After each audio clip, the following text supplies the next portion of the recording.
Transisi PAUD SD.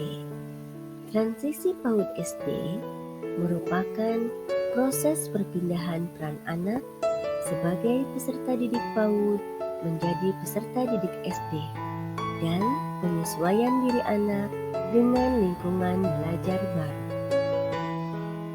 Transisi yang efektif adalah saat anak tidak perlu melakukan terlalu banyak penyesuaian sebagai akibat dari perpindahannya.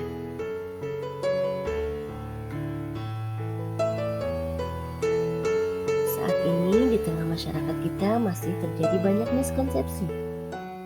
Di antaranya, yang pertama, anak diharapkan mencapai kesiapan bersekolah di usia 6 tahun sebelum dia masuk SD.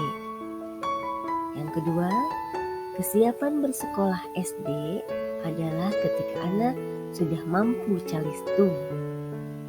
Miskonsepsi yang ketiga, anak sudah harus bisa calistung saat dia masuk SD. Dan yang keempat, kemampuan calistung hanya dilakukan melalui pengenalan keaksaraan dan angka.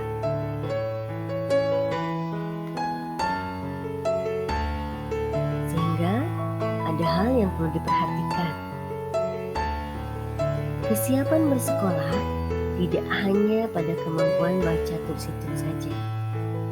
Ada banyak kemampuan fondasi yang sangat diperlukan untuk anak agar dapat berkegiatan dengan baik di lingkungan belajar.